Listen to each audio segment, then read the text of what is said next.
So, you want to know more about me? Well, my name is Simone Buna and I am obviously qualified as an acupuncturist, herbalist, nutritional therapist, permaculture designer and scuba diver, a rescue diver in fact. So I've got a lot of interests, but they all revolve around natural medicine and being out in nature, basically. But really, if you want to know a bit more about how I got into acupuncture and who's going to be treating you, then there's quite an amazing story that I would like to share with you. When I worked in an office environment, a corporate environment, I tended to be the health and safety person, the fire warden, the medical person, but I still carried on working in the corporate environment, which now, so many years later, seems quite alien to me, because although I enjoyed some aspects of the corporate world, when I went through a tragedy in 2001 that caused me to reevaluate my whole life, I realised that a corporate environment was not where I belonged. So basically what happened was in 2001 I had a full-term stillbirth. So my son Alex was born the day he was due, but he died the night before, and then his funeral was on Christmas Eve. And so to get back from something like that, you really go back to basics and think, what am I about? Who am I? And I realised that it was people's health that had always mattered to me. And although I had always had good health, in a way that was what led me to Chinese medicine, because I'd always told people, use your food as your medicine and use herbs, use natural solutions.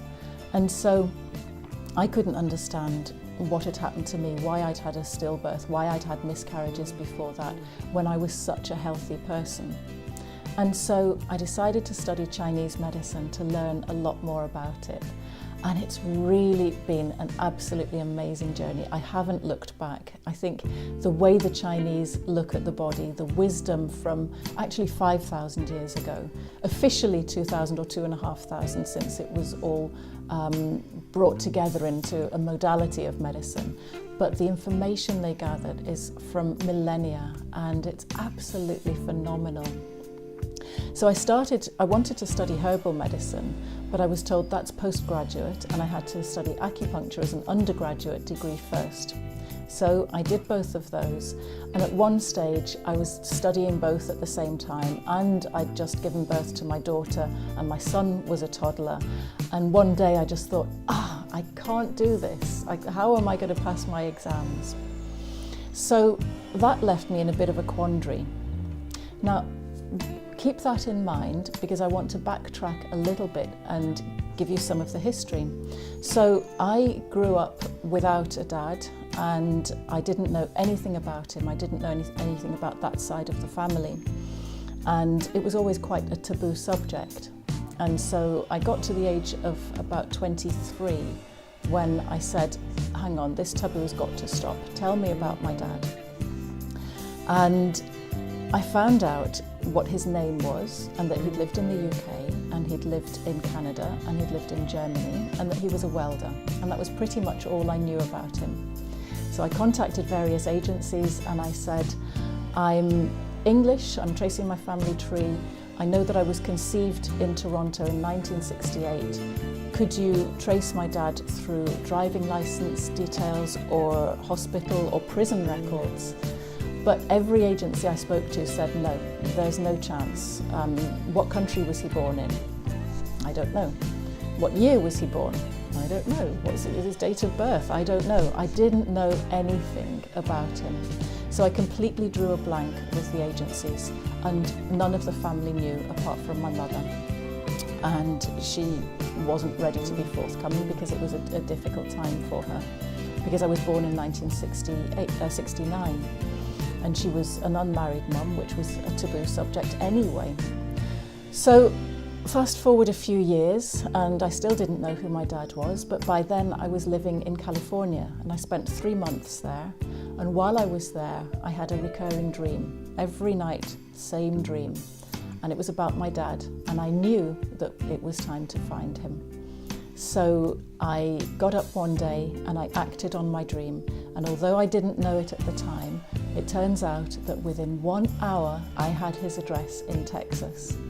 So I'll try and keep the story short, but suffice to say that a week later I got a phone call from a man who turned out to be my dad.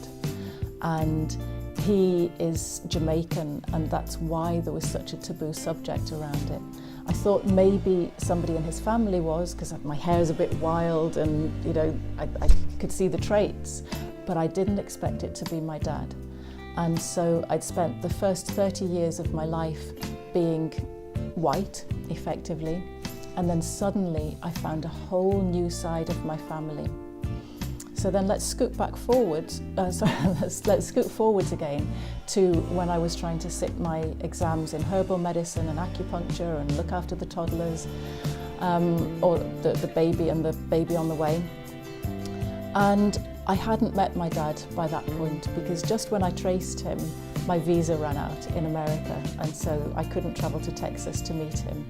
So we stayed in contact through letters and through his wife, who was absolutely fantastic, and via the telephone. So I rang him up one day and I said, Dad, I'm really struggling. Nobody gets it here. Everybody's telling me to go back to the corporate environment, to get a proper job. You know, since the baby died, people are trying to get me back into what I was doing before, but it just doesn't feel right. I want to be a herbalist. I want to do Chinese medicine to teach people how to use natural solutions. And I don't know what to do, because I've got no support. Nobody agrees with my approach. They think I should just be conventional, like I always had been. And he started laughing. And I couldn't believe it, because I was distraught and about to fail all my exams.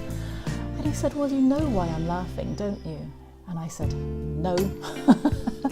And he said, because your great-grandmother was a medicine woman here in Jamaica, or in Jamaica. He was in Texas when he said that. So he told me about Yaya, my great-grandmother, who was a herbalist, and she lived in the country in Jamaica. That means right in the back of beyond. She was in Clarendon, which is in central Jamaica, kind of. And I just found out so much about her, how the doctors would travel to see her for her herbal remedies. And I find it absolutely remarkable that although it took a tragedy to happen to me, my instinct, that the core of my being was drawn back to my ancestry. And that's why I love what I do. I love Chinese medicine, herbal medicines, natural medicines from anywhere in the world, really. And I really believe it has such a lot to offer us in the West. People have become so disconnected from nature and so caught up in the rat race and the corporate environment that I want to just give people a glimmer of using herbs, using nutrition. Coming up here to my beautiful treatment room, you can see the views from the back, and just to get back in touch with nature and back in touch with your own nature. I believe so strongly that in this world, sometimes we get a bit of a nudge, then we get a shove, and then we get a damn good kick up the backside to do what we are meant to be doing, to follow our life purpose.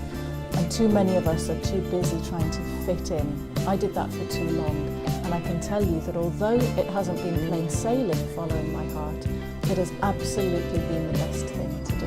And it's made me happier and healthier. And that's what I try to bring into the treatment room with me. So if you do decide to come for acupuncture with me, then all I can promise is that I will do my best to give you the best advice on what you can do to treat your body, mind and soul holistically, and to get to the core of your true being. Because I really believe that once we're all in that place, then our body has its own pharmacy. Our body can heal itself given the right environment and the right conditions. So it's a bit quirky and it's not quite conventional, but if that appeals to you, then I would love to meet you in my clinic and to help you as best I can.